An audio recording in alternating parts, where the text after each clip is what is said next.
So he said, lead me in thy truth and teach me. For thou art the God of my salvation. You got to recognize that God is God. He's not a man that he should lie. Neither is he the son of man that he has to repent. Whatever God has said, he will make it good. Amen. You just got to believe it. If you don't believe it, you're in trouble. Amen. Amen. If you don't believe it, you're just as bad as a guy who doesn't come to anybody's church. You're just as bad as a guy who is an atheist or an infidel. Lost. Lost. Matter of fact, you made me worse. Lost. Sitting up in the church where truth is being administered, lost. All because your flesh is not willing to say, lead me, Jesus. Lead me. Lead me. All the way. Even in tough times, lead me. When folk look at me wrong, lead me.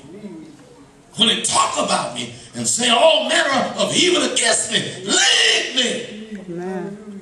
Lead me. All these messages that you've been hearing over the past several months and several weeks, it's a message of attempting to help us to be prepared and ready when the Lord comes to get his bride. Amen. Thank you, Jesus. Thank you. That's the only way I'd have it. I'd rather sit down and let somebody else preach if it had to be any other way. Thank you, Jesus. Yes. I'd rather sit down. Thank God for you. So he says, on thee do I wait all the day. Ooh, he says he waits all the day. And some of us been waiting and we feel like, well, the Lord is not coming. So we go ahead and make decisions. Decisions that many times we had to come back and say, oh, if I hadn't done that, I wouldn't be in this mess that I'm in right now. But the sermon says he would do what? Wait all day. He would do what? The writer says, they that wait upon the Lord, what? Shall renew their strength. Sometimes you feel like your strength is gone. But you just keep on waiting.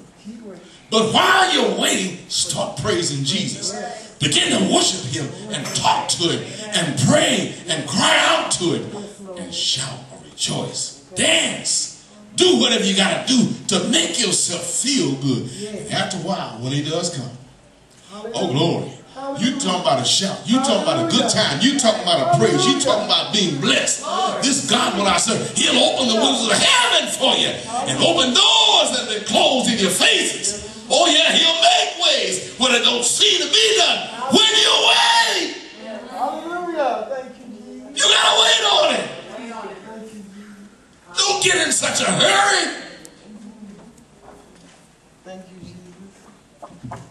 Sometimes young people get in a hurry and they can't wait on the Lord to make babies. That's right. Oh, help us, Lord. Help us, Lord. Making babies and they're already babies. Amen. Oh, don't have any business doing anything but wait on the Lord. Wait on the Lord. Y'all missed a whole lot of service there, Virginia. Oh my goodness, we're trying to get you here, dear, so you can hear some word. And you're dealing with some people over there that you're going to have to learn how to wait on the Lord so you can see the fruit of your labor. When you get the opportunity to come in the service, come. Stay in the service. Don't be going out so much. Amen. That's not good. And I know we go out for the bathroom, the restrooms, and get water and whatever that we do, but I mean, when we come here, we need to learn how to sit down in the class. Now, if you was in school You couldn't be jumping up and leaving out of that school every time you felt like jumping up.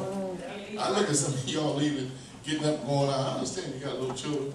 I understand, you know, their problem.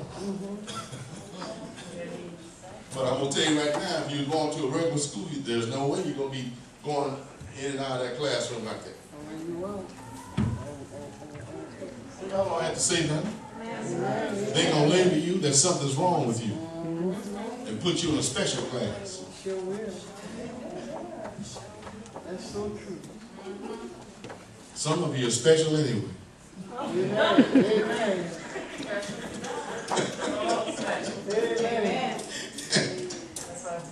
When they see that little yellow van roller, they say, oh, they're going to special students.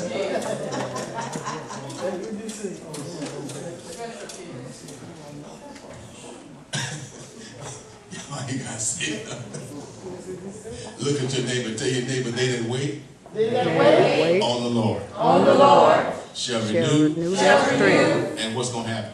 Your strength. All right, their strength. And you'll be able to Mount up. mount up with wings as eagles. Huh? You'll be able to do what? You'll be able to walk and not get weary, and run and not faint. Either way. But you got to learn how to wait on the Lord. Wait on the Lord. Not your flesh, because your flesh get in a hurry. Your flesh wants to go right now. And that's why we have so many problems. It's because we have not learned how to wait on the Lord. Thank you, Jesus. Preach. Oh.